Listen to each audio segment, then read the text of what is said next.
Hello everybody, it is Emery 48 here, and welcome back to another Star Wars video. Today we are going into the finale for Thrawn Ascendancy, Book 3, Lesser Evil, by Timothy Zahn. It takes place in the Canon timeline in 18 BBY, which is the same year as Thrawn Ascendancy, Book 2, Greater Good. And I found it for $10. Prologue. The Springhawk has arrived at the Zizek system, where Thrawn suspects Visser had been recruited from. This mission has not been reported to Scylla.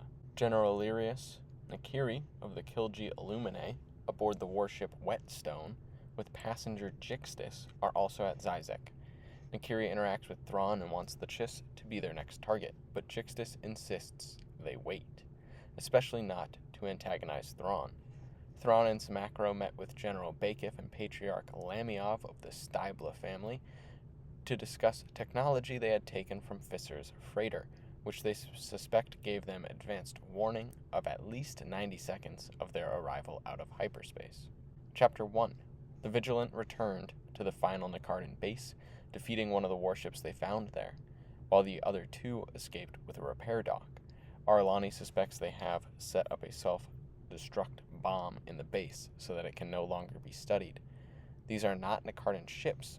Arlani has sent 2 shuttles to try and disarm the probable bomb, hoping they get there in time and not killing the Chiss in the shuttles. Arlani believes the Nikardun were a tool for the destroyers, not an ally, and a tool their destroyer deemed obsolete. They have done some research on the base and are preparing to leave before any other ships return, thinking the plan is to refit the Nikardun base for the new foes, likely the same as the Dreadnought. Lakinda has accepted the Aritzi offer, becoming a trial-born, Captain Aritzi Indaro, or Zinda. After the ceremony, the Zodlak speaker tried to convince her to stay, without success. Memories 1. Thras was the myth cousin that helped welcome Thrawn into the family. He seemed a bit skeptical, but intrigued. Chapter 2. Zistalmu has met with new myth Patriarch Thurfian about their Thrawn issue. Chapter 3. Thrawn and Samacro show Bakif the Magys. He is not happy, and he wants the Springhawk to return the Magys to her people on Paccosh. He is not allowing them to return her people to Sunrise. The myth senior aide Thivik delivered a data card to Tullius. It was originally from Thras, delivered to Thraki, and this was one of his final orders before his death. Tullius is very confused, was concerned that Thurfian wanted to make good on her deal to spy on Thrawn. Memories 2. Thraki sent Thras to keep Thrawn just after his academy graduation, to keep him a myth, as there is rumored Stybla interest. Chapter 4.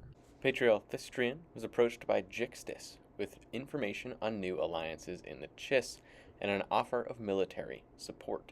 Thistrian informed Thurfian, who refused to pay, for more info and definitely does not want military support from aliens.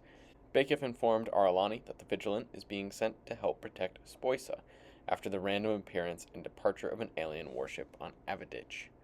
Nikiri is unhappy with Jixtus not letting him attack Aviditch. Jixtus brought Nikiri to the location of a massive Grisk warship, showing some of his true force. Their next target is Rygar and the Klar family. Chapter 5. Captain of the Klar family homestead on Rygar, Klaros Kolri, or Rosku, is going to board the Whetstone to chat with Jixtus privately about the supposed threat to the Klar from within the Chiss. She would not let anyone land on the planet and wants to get more info on the ship. Jixtus showed Rosku the same video he had showed the myth, and she offered to buy it and the location of the practice battle. Patriarch Klar Ivil Exau, or Rivlix, has approved the purchase and is sending Rosku to investigate Hoxim and this new location further. The Whetstone is off to its next location. Memories 3. Thurfian had ordered Thras to investigate Thrawn in one of his early attempts to take him down. Thras successfully found nothing to implicate Thrawn. Chapter 6. Sherry had a nightmare of the destruction on Sunrise, which she never saw or visited. Thrawn has approved her request to go back to navigating through hyperspace early instead of trying to sleep more. The Kilji ship Anvil, captained by Crofip and navigated by Kylori, as well as the Hammer, arrived at Rapak. greeted by Nikardun ship Alos, which I think is actually planetary defense, stopping their progress. Thrawn approached the 3 ships, telling the 2 Kilji ships to back away from Chiss' prey. Memories 4. Thrawn and Thras stopped a robbery at their lunch. Chapter 7. The Nikardun is the Paccosh defense ship. Thrawn launched missiles at the Kilji ship from across the system, then made an in-system jump. The Kilji shot first, then the earlier missiles landed, and the battle commenced. Kylori, realizing the anvil was doomed, left in an escape pod. His only hope now is Thrawn picking him up for info. The hammer escaped the battle, and the anvil was destroyed. Springhawk is heading to pick up the escape pod, expecting the navigator to have fled the ship before its sacrifice. Memories 5. Thrawn and Thras were sent to Stybla Patriarch Lamiov to help investigate a pirate attack and capture of one of their family transport ships. Thrawn has deduced that the attack was made by members of the Klar family, though likely not ordered from the top. Thrawn and Thras are now trying to figure out the important item on the ship to see if that can help them to determine where the attackers have taken the ship. Chapter 8. Thrawn used Kylori to chase down the hammer. Once they realized the hammer was headed for Sunrise, the Springhawk returned to her pack. Thrawn will leave Samacro in command of the Springhawk to return to the Ascendancy. Thrawn will join Wengali on the Alos with the Magys and head to Sunrise. He informed Talius shortly before his departure she is not thrilled with the plan, hoping to be able to stop it. I'm guessing Kylori will be the navigator for the Alos. Talius slept through her chance to stop Thrawn's plan. Samacro informed her that the plan is either Thrawn succeed at Sunrise, which is unlikely, or he fails and gets captured, forcing the Syndicate to respond with an attack to rescue a Chiss officer. Chapter 9. While Thurfian and Zistalmu were chatting, they got information of a suspected joint attack force, Zodlak and Irigal, attacking a Klar convoy. Thurfian offered to help, but Zistalmu was suspicious. This was a myth plot to get the Klar as an ally against the Aritzi, essentially ending their friendship and partnership to take down Thrawn. The Grey Shrike arrived at Jamaron, where the Klar convoy was under attack, and moved in to help. The Klar convoy was led by Rosku. The Grey Shrike disabled a pair of attackers. Rosku's Orison destroyed another pair. When the battle was lost, the 5 remaining attackers, which includes the disabled pair, all self-destructed. Rosku refused aid from the Grey Shrike, accusing Zinda, who wasn't happy but went to collect debris to study for evidence. Memories 6. Thrawn believes he knows where the hijacked ship is headed. The Klar have refused help from the Stybla, as they are sure one of their own was involved in the attack. Thrawn, Thras, and Lapinchik plan to find it on their own, with approval from Patriarchs Lamiov and Tharaki, as well as Supreme General Bakif. Thrawn has a hunch on its location. Chapter 10. Sherry had been sending the Springhawk towards Sunrise instead of the Ascendancy. Talius has convinced Samacro that this is the best course of action. Thrawn got some info about Jixtus from Kylori, who said the goal was to eliminate the Chiss as a threat, and that many people felt the Chiss were a threat. Chapter 11. The Irigal ships at Hoxim and Rygar are counterfeit. The Klar believe them to be made by the Dasklo, but Bakif, Arlani, and Zinda are sure it's the same aliens with the Dreadnought. Zinda let a partial comment about Thrawn's gunners at Hoxim slip to Arlani and Wutro, but did not finish the comment. Memories 7. Thrawn, Thras, and Lapinchik found the freighter dumped in orbit above an uninhabited planet. Thrawn believes the criminals are making the sale at Pleknok, a planet the Patates had claimed as theirs in the previous generation, and Thrawn suspects them to return to it soon, as they should be in the next generation. Chapter 12. The Springhawk has arrived at Sunrise's system, still a bit away from the planet. The Alos has arrived at Sunrise, where they again pretend to be Nikardun, to the Hammer and a Grisk warship. The Alos is being pulled in by the Hammer for protection against the Springhawk, where the Alos will be able to make its sneak attack, boarding the Hammer. Chapter 13. The Alos crew boarded and took over the Hammer, shooting at the Grisk ship with the Hammer, then retreating back onto the Alos. Springhawk also fired upon the Grisk ship, which destroyed the Hammer after all had returned to the Alos. Thrawn gave them a message as the Grisk ship was fleeing to hyperspace that Sunrise was now theirs, and the Grisks should not attempt another attack, after the third loss by the hands of the Chiss over Sunrise. Thrawn is going to stay with the Alos to return the Magys and her refugees to the planet and investigate the mines while the Springhawk actually returns to the Ascendancy. This whole thing was an orchestrated plan with Thrawn and Samacro to keep everyone else out of trouble if their refusal to follow orders did not end in success. Memories 8. The Jandalan found the probable buyers. Shortly, the Orison, captained by Rosku, arrived. Then an Obic shuttle, the hijackers, arrived. Then a Patatas fight group arrived with 6 ships. Rosku refused to help Thrawn against the Patatas, disabled the Obic ship, and left. Chapter 14. Bakif listened in while Aralani spoke with General Yiv from prison. He has offered to give up all his information on Jixtus and his allies in exchange for exile, not on a Chiss planet.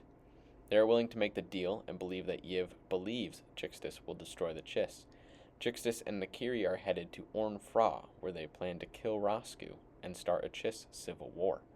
Rosku passed on new information from Jixtus to Rivlex, stating the myth have a secret spy asteroid over Orn Fra, her next destination. Memories 9.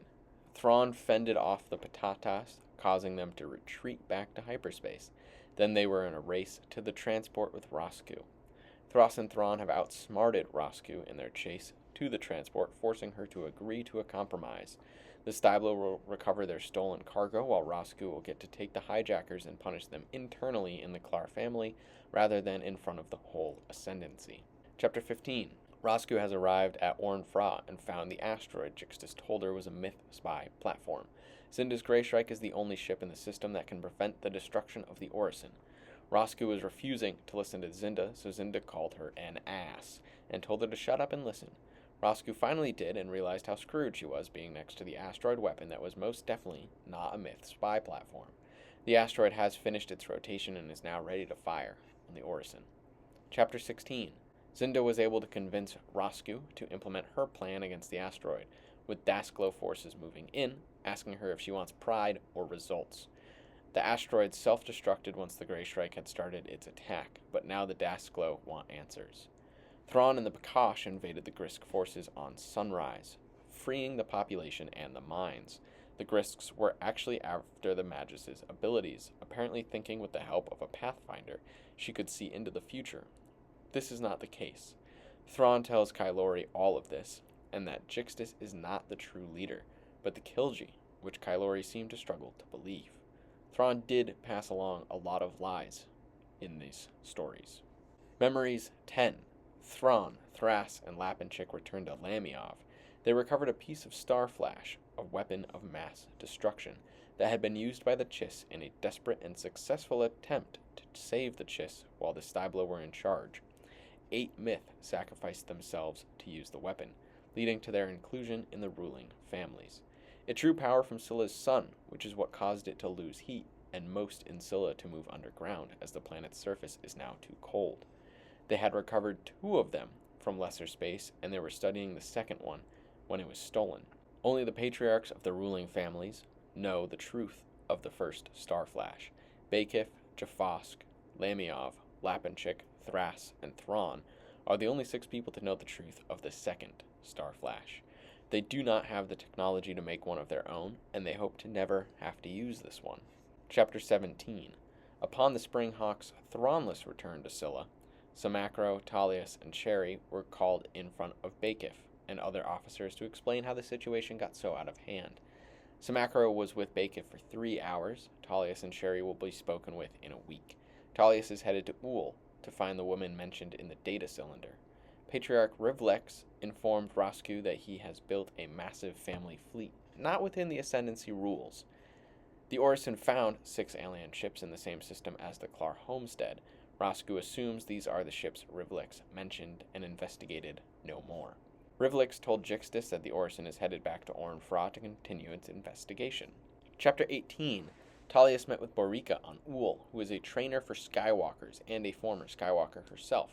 She revealed that Skywalker's childhood memories are wiped so that they do not get homesick. She also revealed that Borika is Thrawn's sister, which she was shocked she knew. Samacro has urgently called her back to Scylla. Memories 11. After the Stablo ceremony, Thrawn told Thras he had a sister growing up who disappeared when they were toddlers. Chapter 19. Kylori has reported to Jixtus, telling him that Thrawn was headed for Scylla in a Nikardun ship with Paccosh. When the Orison arrived at Orn Fra, they were attacked by a Grisk warship. They were barely able to escape to hyperspace. The Vigilant arrived at Jamaron, stunning 18 ships from the Tammy and Drak families that were fighting over the planet. Zahn is leading a petition to get the expansionary defense fleet ships away from ruling family-controlled planets, keeping them out of private family business. Chapter 20. Thrawn has picked up an item from the vault on Spoisa, from Lamiov and Bakif. They think his plan to trap Jixtus in an ambush on Sunrise is crazy, but it could save the Ascendancy. Thrawn is off to Sunrise. Arlani will gather forces to help Thrawn, unofficially. Arlani has recruited Zinda into their plan. Memories 12. Thras died in a ship accident piloted by a human. Their goal was to bring lesser space tech back to the Chiss. Chapter 21. Zinda had offered Rosku in on the plan, which is mildly surprising, but she did refuse. The Orison has returned to Rygar to speak with Rivlex. Rivlex has demoted Rosku, promoting Ramas to captain, ordering him to send Rosku in cuffs to the homestead. He took command of the Orison, then ignored the other orders and went to rendezvous with Zinda at Sheza. Talius is setting up a meeting with Thurfian to send the message Thrawn gave to Samacro, describing what someone in the Syndicate needs to do. Jixtus has found out that the Vigilant and Greyshrike are at Sheza. Chapter 22. Talius met with Thurfian, threatening to kill him if he did not listen to her proposal. Jixtus has picked up Kylori, who said the Vigilant and Greyshrike left 2 days prior. Thurfian has convinced the other Patriarchs to authorize Bakif to send 14 ships to capture Thrawn at Sunrise. With information from Kylori and Rivlex, Jixtus and the Grisks are headed to confront Thrawn at Sunrise. Chapter 23. The Springhawk arrived at Sunrise. Magys took control of Sherry's body. Samacro told her if she did not leave Sherry's body, then he would bomb everywhere within 10 miles of her location. She conceded control back to Sherry. There are many Chiss and Paccosh warships at Sunrise. Other warships have also arrived. Chapter 24. When Jixtus arrived at Sunrise, they found 30 dead Chiss warships, including the Vigilant. Chapter 25. Thrawn informed Jixtus of the Patatas defeating the Kilji. Jixtus killed Nakiri. Thrawn, as the only visible ship with actual power, asked Jixtus if he was ready to surrender with his 16-ship fleet. One of the Grisk warships is named Emery. Apros is on a Pakian gunboat, with most likely the last remaining Starflash. The Chiss ships turned on. Jixtus used an escape pod to leave the Kilji ship. The battle has begun, and the Chiss have the advantage of surprise at the start. Chapter 26. The first Grisk ship to be destroyed is the Emery by the Greyshrike. Jixtus figured out Apros' gunboat has the gravity well, not the Starflash. The Greyshrike is going to help protect Apros. Chapter 27. During Apros' fleeing, 12 ships from the Vac Combine and Garwian Unity joined the battle, destroying the 2 Grisk ships chasing Apros. Kylori took command of the Kilji ship and fired on Jixtus's as it tried to escape the battle. Kylori also realized that Chiss navigators had to be children. After Jixtus's ship was badly damaged, all the other Grisk ships self-destructed. Jixtus gave the Chiss a warning that the Grisks would be back to destroy the Chiss, then also self-destructed. Chiss warship Venturus, led by Admiral Dyloth of the Chiss Defense Force, arrived to assess the situation at Sunrise. Chapter 28. Rosku has been offered multiple positions of honor back in the Chiss military, both in the Defense Force and the Expansionary Defense Fleet. Rivlex has refused to step down as Klar Patriarch. Other Patriarchs who also made secret deals with Jixtus have already stepped down. Apros gets promoted to senior captain and will get to command the Parala. Talius has brought Sherry to Uul, hoping Barika can figure out more about what happened between her and the Magys. Talius is also helping to improve the Skywalker program.